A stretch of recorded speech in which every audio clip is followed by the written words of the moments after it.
Okay, Mario once again, and these are the plates that I already drilled using the step drill. So these are three of them, and I'm about to do the fourth one, except I'm going to make one change here. As you can see, this is the step drill. I've been slowly going step by step till I get to the 1-inch diameter mark on these cutters. But on this one, I am going to be drilling using this one right here. This is a 1-inch also a saw that's got these carbide inserts here. So I'm going to replace that one there, and I'm going to use this one here, and then we'll come back to this video. Okay, here's the tool on my drill press. I'm just doing this on the drill press. I'm not going to do this on the mill. Once I get these holes centered and all drilled, I'm going to come back with a 1/2-inch version of this tool right here, 1/2-inch diameter, and I'm going to cut the holes right here offset in line with these on the diagonals here. So I'll do that after I do these, but I want to see how this is going to turn out here, and hopefully it'll come out clean. Okay, so far I have gone through about maybe half the width of this. I believe these panels are either 3/16 or maybe 6 millimeters, somewhere around there. But I have gone as deep as far as maybe halfway the thickness of the plate. My drill press is set at the lowest point here, 620, but I'm having some issues with this nut here. I don't have a socket that's big enough to hold this nice and tight, so it'll tighten this up. So I'm having to constantly retighten this every time I go a little bit further down. So I'm going to complete this hole. I'm almost there, and I'll come back to this video. But it's doing it. It's cutting it. If I go really slow, let's see if I can. Maybe I can. Because this is already fixed to the table, so it's not moving. Plus, I also have this arm here that's resting up against this post here of the drill press, so it's not going anywhere. So it's pretty solid there. So I just have to go nice and slow. Not putting too much pressure because it's going to lock and it's going to loosen up my pulleys here.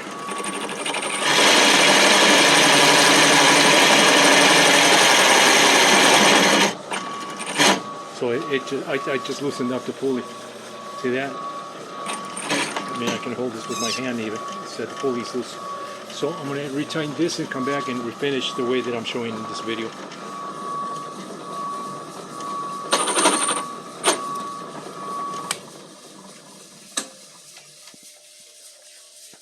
Okay, little by little, 1 inch inside the diameter, 1 inch outside the diameter tool, carbide tip.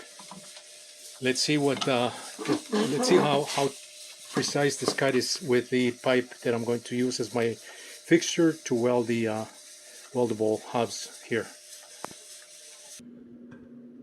Okay, let's compare the holes. These three were drilled with a step drill bit, and this one was drilled with these saws, circular saws with the carbide tips. This came out pretty clean, given that my drill press was kind of a little bit loose on the one of the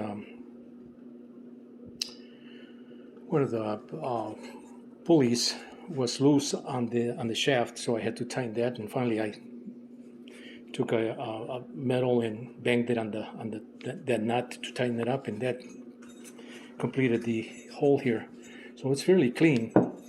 Going slow, these cutters do cut. How many of these cuts will I be able to make? This is just my first one here, and the other ones were done with a step drill bit, as I said. But that should be pretty tight here on this.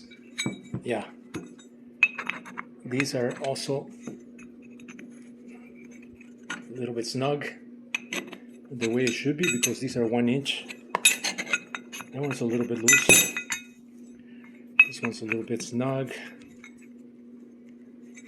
This one's a little bit snug, and this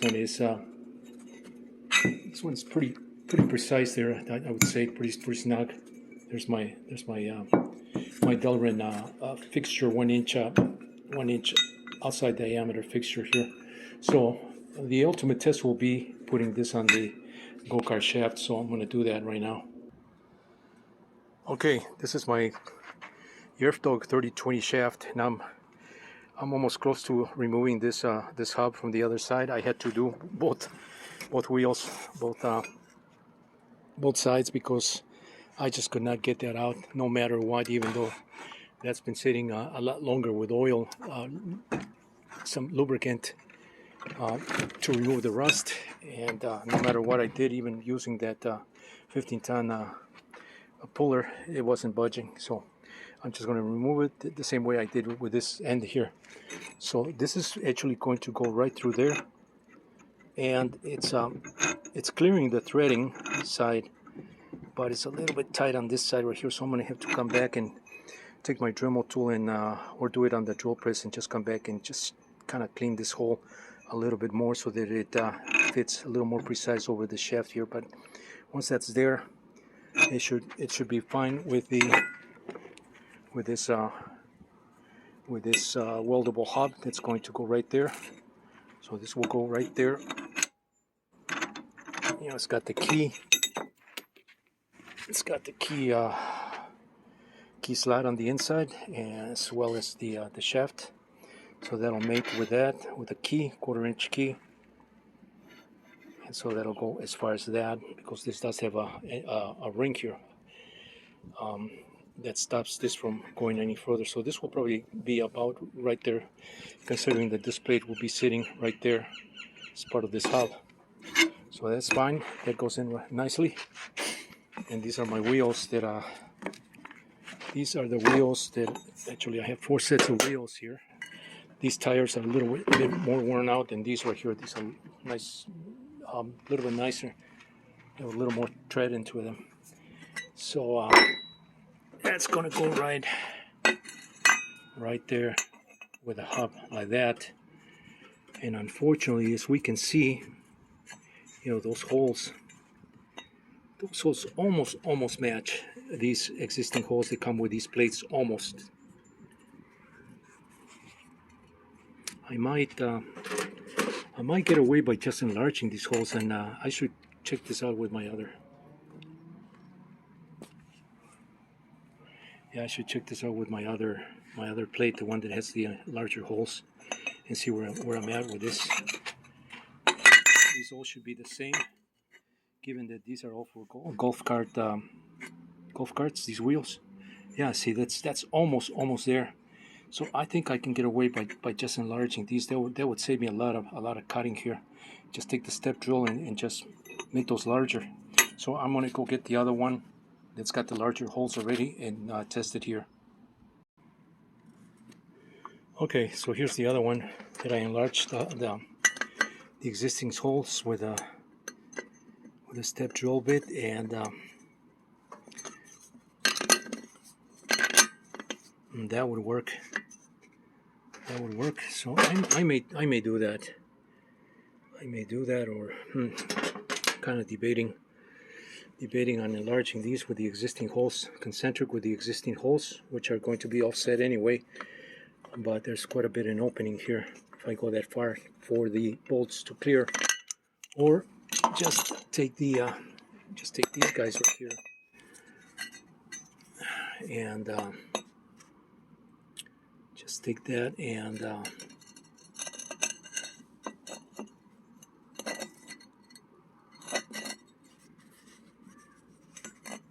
yeah, it's off by 1/8 of an inch. So I'm gonna have to come back and drill those holes 1/8 of an inch offset with these holes towards the inside on these diagonal imaginary lines here. So yeah, okay, well, the center holes are done, and so my next challenge is going to be to drill these holes. I'm gonna do another video on that. But this is as far as I'm getting with this. It's coming along. My shaft. I'm gonna be removing this today. I was just waiting for my battery to charge, fully charge on my grinder, so that I can come back and finish this. Finish cutting this hub here, which there's no way this is going to come out. Not if it's been there for many years. The other thing I'm going to have to do is I'm going to have to come back and rethread this somehow. I'm going to have to find a die so that I can thread this, clean these threads, because they got a little messed up here when I was trying to pull this with the nut there. The nut really compressed those threads on the first three threads, so I'm gonna have to clean that up. So I really don't want to get rid of this shaft. I don't want to waste this. It's a solid shaft. It's pretty straight and just needs to be sanded, to get rid of all this rust, surface rust. I mean, I got most of it out, and because it was protected with these tubes, these PVC tubes, it held up pretty good. So, but yeah, I do want to save this this shaft, because a shaft is like 70. You can spend easily $100 on a shaft of this caliber. So I'll do that, and then I'll come back with some other videos. Mario, once again, stay tuned for more. Thanks for watching.